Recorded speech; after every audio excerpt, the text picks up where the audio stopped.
بسم اللہ الرحمن الرحیم۔ السلام علیکم۔ وسط 9 ہجری کا ذکر ہے کہ شامی تاجروں کا ایک قافلہ مدینہ منورہ میں وارد ہوا۔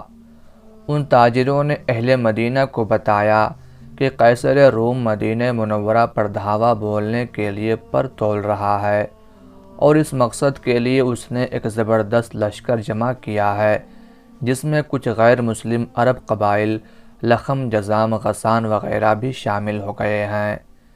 حضور صلی اللہ علیہ وآلہ وسلم تک یہ خبر پہنچی تو آپ صلی اللہ علیہ وآلہ وسلم نے فرمایا کہ انشاءاللہ ہم رومیوں کو سرزمین عرب پر قدم نہ رکھنے دیں گے اور آگے بڑھ کر ان کا مقابلہ عرب کی سرحد پر کریں گے۔ اس کے ساتھ ہی آپ صلی اللہ علیہ وآلہ وسلم نے مسلمانوں کو طویل صحرائی سفر اور جہاد کے لیے تیاری کا حکم دے دیا۔ ان ایام میں خشک سالی، قحط اور شدید گرمی نے قیامت ڈھا رکھی تھی۔ پھر کھجوروں کے پکنے کا زمانہ بھی قریب تھا اور لوگ بے تابی سے پھل پکنے کا انتظار کر رہے تھے۔ ان حالات میں دور دراز کا سفر، جس میں منزلوں تک پانی بھی نہیں ملتا تھا، بڑا جان جوکھوں کا کام تھا، لیکن اہل ایمان نے جوں ہی اپنے آقا صلی اللہ علیہ وآلہ وسلم کا حکم سنا، وہ سب کچھ بھول بھال گئے اور ارشاد نبی پر لبیک کہتے ہوئے دیوانہ وار جہاد کی تیاریوں میں مشغول ہو گئے۔ اس موقع پر جب حضور صلی اللہ علیہ وآلہ وسلم نے مسلمانوں کو مالی قربانی کی ترغیب دی تو انہوں نے ایثار و قربانی کے ایسے نمونے دکھائے کہ چشم فلک نے اس سے پہلے کبھی نہ دیکھے تھے۔ حضرت ابوبکر صدیق رضی اللہ تعالی عنہ نے گھر میں جھاڑو پھیر دی اور سوئی سلائی تک لا کر راہ حق میں پیش کر دی۔ حضرت عمر فاروق رضی اللہ تعالی عنہ نے گھر کا آدھا اثاثہ لا کر بارگاہ رسالت میں پیش کر دیا۔ حضرت عثمان غنی رضی اللہ تعالی عنہ نے 1000 دینار طلائی، 900 اونٹ اور 100 گھوڑے مع ساز و سامان نذر کیے۔ حضرت عبد الرحمن بن عوف رضی اللہ تعالی عنہ نے 40,000 درہم نقرئی پیش کیے۔ اسی طرح دوسرے صحابہ اور صحابیات رضی اللہ عنہم بھی انفاق فی سبیل اللہ میں بڑھ چڑھ کر حصہ لیا، یہاں تک کہ خواتین نے اپنے زیور تک اتار کر دے دیے۔ لیکن اللہ کے ان پاک باز بندوں میں کچھ ایسے بھی تھے جو اپنی ناداری اور تہی دستی کے سبب نہ سواری کا انتظام کر سکتے تھے اور نہ زاد راہ مہیا کرنے کی مقدرت رکھتے تھے۔ دوسری طرف ان کے جوش ایمان اور شوق جہاد کا یہ عالم تھا کہ گھر میں بیٹھے رہنا کسی صورت میں گوارا نہ تھا۔ دوسرے مسلمان بھائیوں کو جہاد کی تیاری کرتے دیکھتے تو دل مسوس کر رہ جاتے۔ ایسے ہی کچھ نادار اصحاب رسول بارگاہ رسالت میں حاضر ہوئے اور عرض کی، یا رسول اللہ، ہمارے ماں باپ آپ پر قربان، ہماری حالت آپ سے مخفی نہیں، نہ ہمارے پاس سواری ہے اور نہ ہم زاد راہ مہیا کرنے کی مقدرت رکھتے ہیں۔ اگر حضور اس کا بندوبست فرما دیں تو ہم بھی جہاد فی سبیل اللہ کی سعادت حاصل کر لیں گے۔ چونکہ لشکر کی تعداد کثیر تھی اور سواریوں اور دوسرے سامان کی شدید قلت، اس لیے حضور صلی اللہ علیہ وآلہ وسلم نے ان کی درخواست قبول کرنے سے معذرت فرمائی۔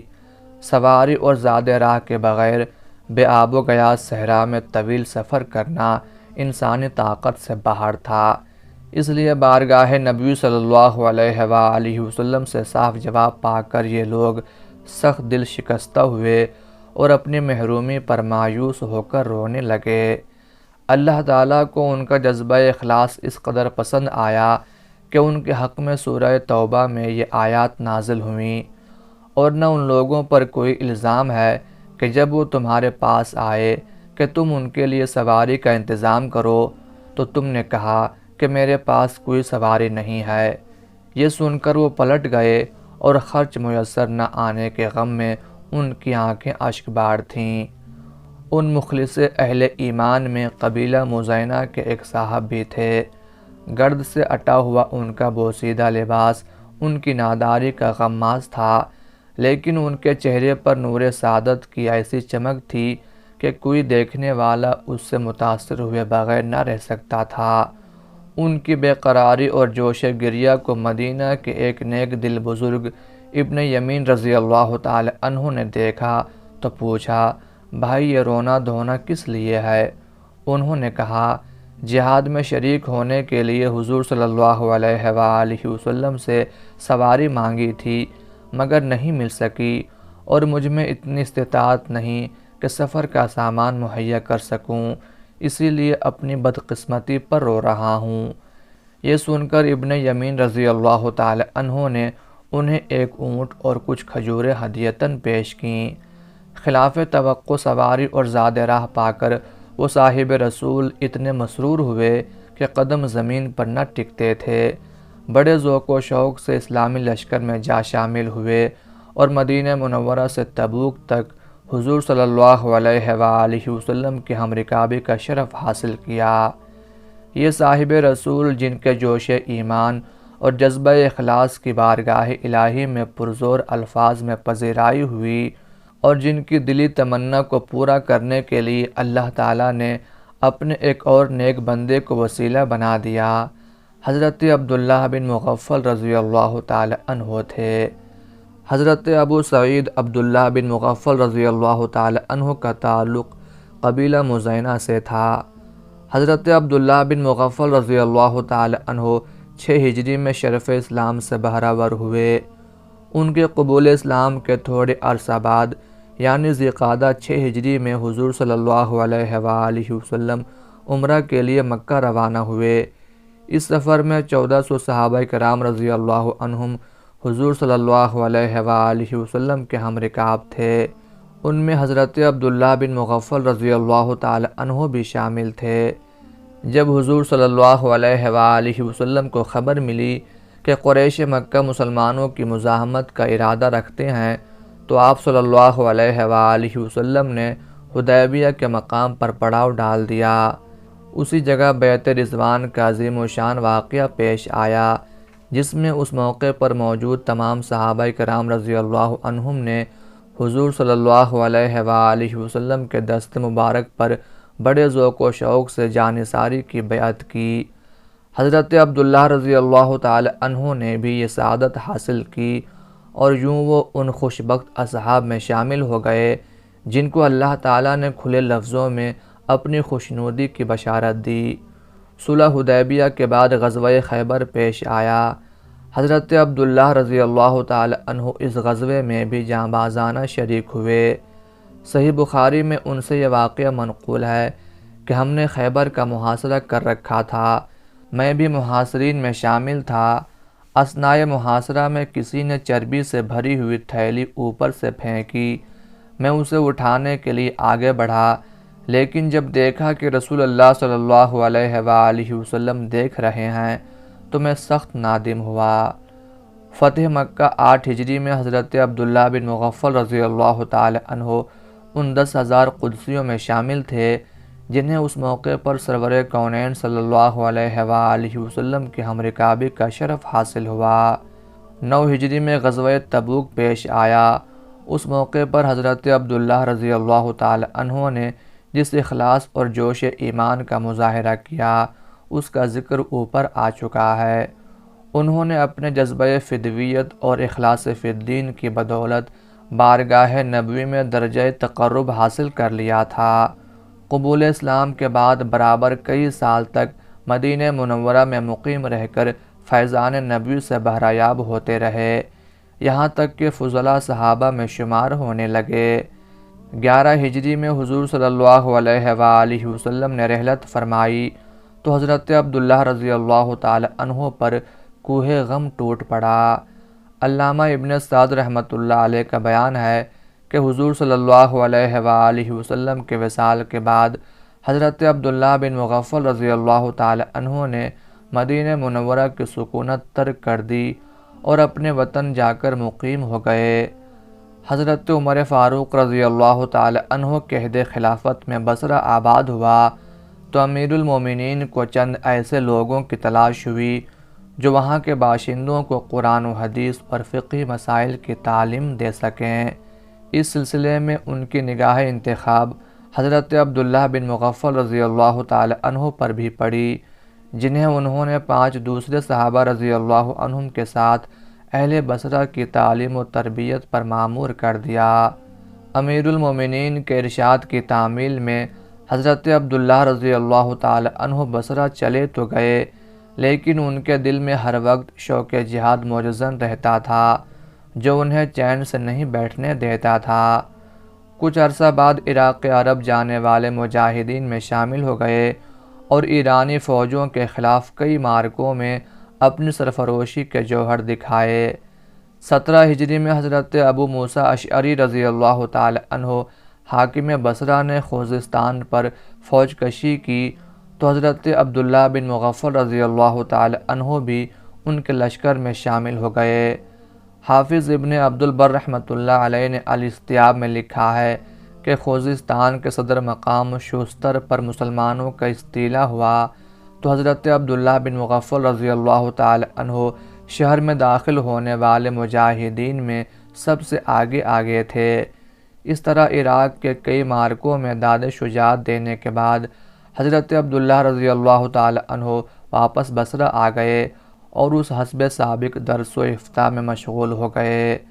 59 ہجری یا 60 ہجری میں سخت بیمار ہو گئے۔